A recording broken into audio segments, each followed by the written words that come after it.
నమస్తే ఫ్రెండ్స్, నేను మీ Rajinikanth, political analyst. నేటి భారతం ప్రోగ్రామ్కి స్వాగతం. ఈరోజు మన టాపిక్ వచ్చేసి Ramagundam fertilizers chemicals private limited company. So ఈ కంపెనీని ప్రారంభించడం కోసం ఈరోజు మోడీ గారు తెలంగాణకి రావడం జరిగింది.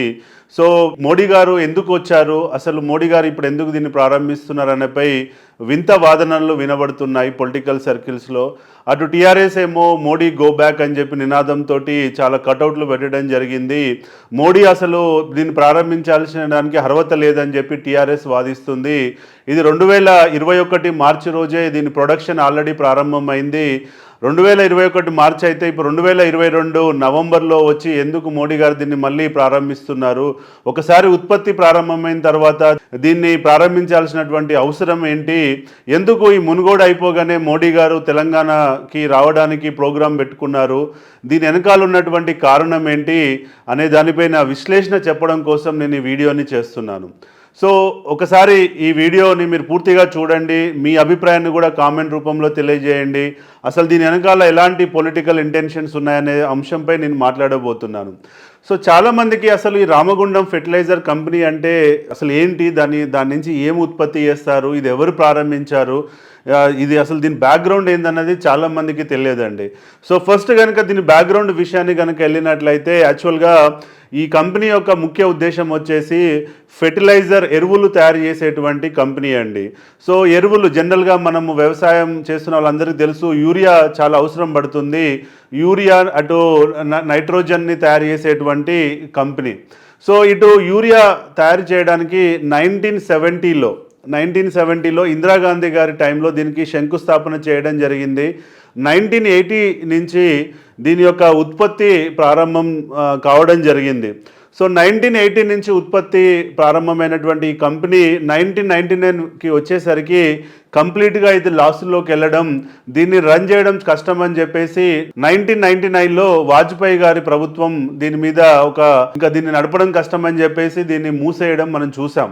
సో 1999లో మూసేసినటువంటి ఈ కంపెనీని మళ్ళీ తెలంగాణ వచ్చిన తర్వాత కేసీఆర్ గారు దీనిపై ఒక ప్రజాభిప్రాయ సేకరణ 2015లో ఒక ప్రజాభిప్రాయ సేకరణ చేయడం జరిగింది. అంటే ఈ కంపెనీని రివైవ్ చేస్తే ఏమైనా లాభం ఉంటుందా, దీన్ని అట్లనే వదిలేద్దామా, ఏదైనా కొత్తది ప్రారంభిద్దామా అని చెప్పి ప్రజాభిప్రాయ సేకరణ చేసినప్పుడు దీన్ని ప్రారంభిస్తేనే బాగుంటుంది, ఇటు రాష్ట్రంలో ఉన్న రైతులకు ఉపయోగపడుతుందని చెప్పడం జరిగింది.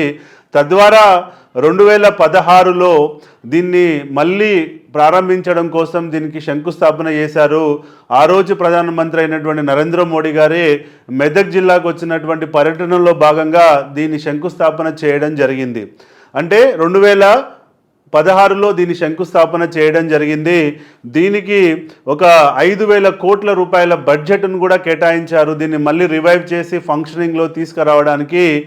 సో అది ఆ పెట్టినటువంటి బడ్జెట్ 5 సంవత్సరాల తర్వాత కరోనా వచ్చిన తర్వాత కూడా దాన్ని కొంత కాస్ట్ ఎస్కలేట్ కావడం, బడ్జెట్ 6,000 కోట్లకు వెళ్ళినా కానీ దాన్ని కూడా కేటాయించి దాన్ని 2021లో ఫిబ్రవరి మంత్లో దాని వర్క్ కంప్లీట్ చేయడం జరిగింది.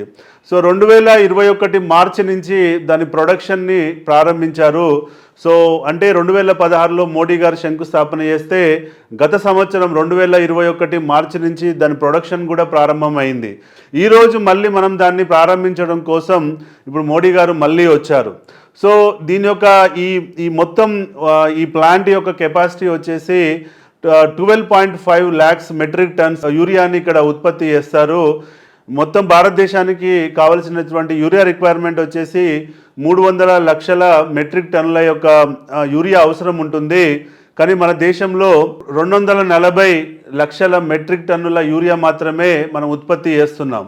అంటే అటు డిమాండ్ వచ్చేసి 300 లక్షల మెట్రిక్ టన్నులు ఉంటే ఉత్పత్తి వచ్చేసి 240 లక్షల మెట్రిక్ టన్నులు మాత్రమే ఉత్పత్తి చేస్తున్నాం. మధ్యలో ఒక 60 లక్షల మెట్రిక్ టన్నుల యొక్క గ్యాప్ అనేది ఉంది. ఈ 60 లక్షల మెట్రిక్ టన్నుల యూరియాని మనం వేరే దేశాల నుంచి ఇంపోర్ట్ చేసుకోవడం జరుగుతుంది.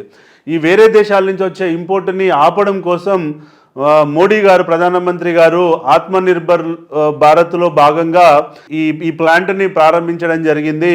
ఇదే కాకుండా ఇంకా నార్త్లో కూడా ఇంకా చాలా ప్లాంట్స్ ప్రారంభించారు. ఈ ప్లాంట్ ద్వారా మాత్రం ఒక 12 లక్షల మెట్రిక్ టన్నుల యూరియాని ఉత్పత్తి చేయడం జరుగుతుంది. ఈ 12 లక్షల మెట్రిక్ టన్నులో ఇందులో 50% అంటే 6 లక్షల మెట్రిక్ టన్నుల యూరియాని తెలంగాణకే వాడడం జరుగుతుంది. మిగతా 50% యొక్క యూరియాని ఇటు ఆంధ్రప్రదేశ్కి, అటు కర్ణాటకకి, ఇటు మహారాష్ట్రకి, ఇటు ఛత్తీస్గఢ్కి ఇవ్వడం జరుగుతుంది. సో ఇదండి బేసిక్గా ఈ కంపెనీ యొక్క బ్యాక్గ్రౌండు. దీన్ని ఎప్పుడు ప్రారంభించారు, ఎవరు ప్రారంభించారు, ఎందుకు ఆగిపోయింది, మళ్ళీ దీన్ని ఎందుకు ప్రారంభించారు అనే దాని యొక్క బ్యాక్గ్రౌండ్ ఇన్ఫర్మేషన్. సో ఇంతసేపు ఈ రామగుండం ఫెర్టిలైజర్ కెమికల్స్ యొక్క బ్యాక్గ్రౌండ్ని మనం చూసాము.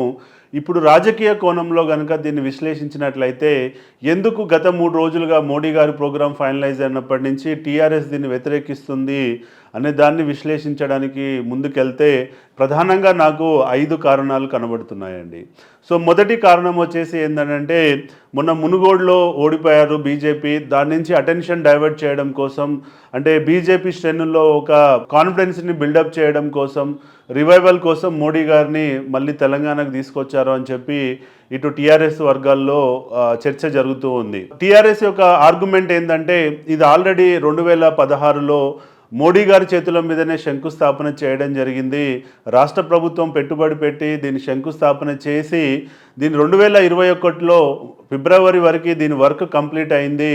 2021 మార్చి నుంచే దీని ప్రొడక్షన్ ఆల్రెడీ ప్రారంభం అయిపోయింది. ప్రొడక్షన్ ప్రారంభమైంది, యూరియా ఉత్పత్తి అయింది, మేము ఆల్రెడీ దాన్ని వాడుకోవడం మొదలుపెట్టేశాము.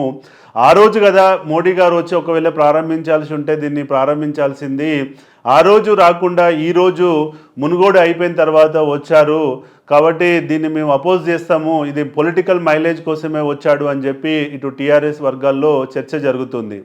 సో ఇది మొదటి కారణం అండి. అంటే ఆ రోజు ఆల్రెడీ ఉత్పత్తి ప్రారంభమైన రోజు వచ్చుంటే బాగుండేది, ఆ రోజు రాకుండా ఈరోజు వచ్చాడు కాబట్టి ఈ 1 ఇయర్ గ్యాప్ ఉంది కాబట్టి దీన్ని పొలిటికల్గానే చూడాలి అని చెప్పి టీఆర్ఎస్ భావిస్తుంది. ఇక రెండో కారణం వచ్చేసి ఏంటంటే టీఆర్ఎస్ దీన్ని మోడీ గారు వచ్చి ప్రారంభించడానికి అపోజ్ చేయడానికి గల ప్రధానంగా రెండో కారణం వచ్చేసి ఏంటంటే ఎంప్లాయ్మెంట్ రేషియో. అంటే జనరల్గా ఈ కంపెనీ పెట్టినప్పుడు 50% ఆఫ్ ద ఎంప్లాయీస్ని లోకల్ వాళ్ళు ఉంటారు, 50% నాన్ లోకల్ వాళ్ళు ఉంటారని చెప్పి బైలాస్లో రాయడం జరిగింది. కానీ ఈరోజు చూస్తే అక్కడ ఒక 420 మంది ఫుల్ టైం ఎంప్లాయీస్ అందులో పనిచేస్తున్నారు. 50% అంటే 210 మంది కంపల్సరీ అక్కడ మన లోకల్ తెలంగాణ వాళ్ళు ఉండాల్సినటువంటి పరిస్థితి. కానీ ప్రాక్టికల్గా చూస్తే ఏంటంటే అక్కడ 420 మందిలో కేవలం 40 మంది మాత్రమే లోకల్ వాళ్ళు పనిచేస్తున్నారు.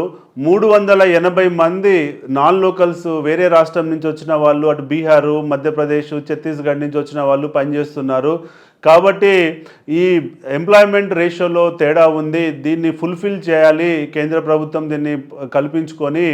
అటు కాకుండా ఇటు కాంట్రాక్టింగ్ సోర్సెస్ అంటే ఫుల్ టైం తీసుకోకుండా ఇటు కాంట్రాక్టింగ్ పద్ధతి ద్వారా ఇప్పటివరకు ఇదే కంపెనీ కోసం ఒక 1080 ఎంప్లాయీస్ని హైర్ చేయడం జరిగింది. 1080 ఎంప్లాయీస్ అంటే 50% అంటే 540 మెంబర్స్ లోకల్ వాళ్ళు ఉండాలి. కానీ కేవలం 20 మంది మాత్రమే కాంట్రాక్టింగ్ పద్ధతిలో లోకల్ వాళ్ళని హైర్ చేయడం జరిగింది. సో ఓవరాల్ ఈ లోకల్ ఎంప్లాయీస్ని తెలంగాణ నుంచి ఉన్నటువంటి వాళ్ళని హైర్ చేసే విషయంలో తెలంగాణకి అన్యాయం జరుగుతుంది. కాబట్టి దీనిపై మోడీ గారు స్పందించాలి. మోడీ గారు మాకు కావాల్సిన 50% ఉద్యోగాలు మాకు ఇప్పియాలి అనేటువంటి అంశంపై కూడా నిరసనలు మనం చూస్తూనే ఉన్నాం. సో ఇదండి రెండో కారణం. ఇక మూడో కారణం విషయానికి వచ్చేసరికి ఏంటంటే ఈ మోడీ గారు వచ్చినప్పటి నుంచి ఈ ప్రభుత్వ సంస్థలు ఏవైతున్నాయో, పబ్లిక్ సెక్టర్ యూనిట్స్ ఏవైతున్నాయో వాటిని ప్రైవేటైజేషన్ చేస్తుండడం మనందరం చూసాం. దానిలో భాగంగా ఈ రామగుండం ఫెర్టిలైజర్ కెమికల్స్ అనే దాన్ని కూడా ప్రైవేటైజేషన్ చేస్తారనేటువంటి చర్చ జరిగింది. అయితే ఇందులో ఒక చిన్న పాయింట్ ఏంటంటే ఇందులో కేంద్ర ప్రభుత్వానికి 49% మాత్రమే స్టేక్ ఉంది. మేజర్ స్టేక్ 51% తోటి తెలంగాణ ప్రభుత్వం ఉంది కాబట్టి ఇక్కడ మేజర్ స్టేక్ హోల్డర్ తెలంగాణ రాష్ట్ర ప్రభుత్వం కాబట్టి దీన్ని ప్రైవేటైజేషన్ చేయొద్దు, తెలంగాణ ప్రభుత్వం యొక్క అప్రూవల్ కానీ కన్సెంట్ కానీ లేకుండా దీన్ని ప్రైవేటైజేషన్ చేయొద్దు అనేటువంటి అంశంపై కూడా ఈ మోడీ గారి ట్రిప్లో నిరసనని వ్యక్తపరుస్తున్నట్టు మనం చూస్తున్నాం. సో ఇదండి మూడో కారణం. ఇక నాలుగో కారణం విషయానికి వచ్చేసరికి విభజన హామీలు, అంటే తెలంగాణ ఆంధ్ర డివైడ్ అయినప్పుడు ఇచ్చినటువంటి హామీలు ఏవైతున్నాయో ఆ హామీలన్నీ ఇప్పటికీ నెరవేర్చలేదు కేంద్ర ప్రభుత్వం. వాటిని నెరవేర్చుతారా లేదా అనేటువంటి అంశంపై మోడీ గారు ప్రకటించాలి. తెలంగాణకు వచ్చినప్పుడు వచ్చి దీన్ని లాంచ్ చేసుకొని వెళ్ళడం కాదు, మా హామీల పరిస్థితి ఏంది, దాన్ని మీరు చేస్తారా చేయరా, చేయకపోతే ఎందుకు చేయరు, ఎందుకు ఈ రాజకీయ వివక్ష, ఎందుకు తెలంగాణ పట్ల మీ వివక్ష చూపుతున్నారని చెప్పి కూడా దీన్ని టీఆర్ఎస్ పొలిటిసైజ్ చేసి దీన్ని మైలేజ్ తీసుకోవాలని చూస్తుంది అన్నది కూడా వాస్తవం. ఇక ఐదో అంశానికి వచ్చినట్లయితే ఈ మధ్యలో మునుగోడు ఎలక్షన్స్లో హాట్ టాపిక్గా నిలిచినటువంటి 5% GST అంద చేనేత ఉత్పత్తులు. సో ఈ చేనేత ఉత్పత్తులపై 5% GST వేశారు. దీనివల్ల చేనేత రంగానికి చాలా నష్టం చేకూరుతుంది, పద్మశాలి కమ్యూనిటీకి చాలా నష్టం చేకూరుతుంది. కాబట్టి మీరు ఈ వస్తున్న క్రమంలో మీరు రాండి ఓపెన్ చేసుకోండి, కానీ ఈ 5%ని మేము వేవ్ ఆఫ్ చేస్తామని చెప్పి మీరు ప్రకటించాలనేటువంటి డిమాండ్తో కూడా రాష్ట్ర ప్రభుత్వం ప్రజల ముందుకు వచ్చిందన్నది మనం గమనించాలి. ఓవరాల్గా ఈ 5 కారణాల రీత్యా ఈ మోడీ గారి యొక్క ట్రిప్ మీద నిరసనలు పెంచారు అని దాన్ని పొలిటికల్గా మైలేజ్ తీసుకోవాలని అటు బీజేపీ ప్రయత్నిస్తుంటే, సిక్ అయిన యూనిట్ని మేమే ప్రారంభించామనేటువంటి మైలేజ్ తీసుకోవాలని బీజేపీ ప్రయత్నిస్తుంటే, బీజేపీ యొక్క ఎక్కడెక్కడైతే మోడీ గారి లోపాలు ఉన్నాయో ఆ లోపాలను ఎత్తి చూపి మోడీ గారికి కానీ బీజేపీ కానీ ఆ మైలేజ్ వెళ్లకుండా ఇటు ప్రజల దృష్టి టీఆర్ఎస్ వైపు మళ్ళాలన్న ఉద్దేశంతో అంతే స్థాయిలో ఇటు టీఆర్ఎస్ కూడా కౌంటర్ చేస్తూ వెళ్తుందన్నది మనందరం గమనించాల్సినటువంటి విషయం. సో ఇదండి బేసిక్గా ఈ రామగుండం ఫెర్టిలైజర్స్ కెమికల్స్ ఫ్యాక్టరీ యొక్క బ్యాక్గ్రౌండ్ నేపథ్యం, ఇటు దాని పొలిటికల్ యొక్క యాంగిల్. సో ఓవరాల్గా ఏంటంటే ఈరోజు ఈ సంస్థ మన తెలంగాణలో ఉండడం మనం అదృష్టంగా భావించాలి. కొద్దిసేపు ఈ పాలిటిక్స్ బయట పక్కకు పెడితే ఇది చాలా ఉపయోగపడేటువంటి సంస్థ. ఈరోజు 12 లక్షల మెట్రిక్ టన్నుల యూరియా ఉత్పత్తి అవుతుంది. ఇందులో 50% మన తెలంగాణకే వస్తుంది. కాబట్టి అంటే సకాలంలో యూరియాని రైతులకు అందించడానికి ఈ 6 లక్షల మెట్రిక్ టన్నుల యూరియా ఎంతో ఉపయోగపడుతుంది. ఇంకా దీని ఉత్పత్తిని పెంచుకొని మన తెలంగాణకి కావాల్సిన యూరియా యొక్క సైజ్ కెపాసిటీని ఇంకా పెంచుకోవడానికి అవకాశాలు కూడా ఉంటాయి రానున్న భవిష్యత్తులో. కాబట్టి మనందరం హర్షించాల్సినటువంటి విషయం. ఈ కంపెనీ ఇంకా సస్టైన్ అయ్యి ఇంకా తెలంగాణకి ఎంతోమంది ఉద్యోగాలు క్రియేట్ చేసి పెడుతుందని చెప్పి ఆశిస్తూ ఈ విశ్లేషణని ఇక్కడికే మనం ఎండ్ చేద్దాం. జై హింద్.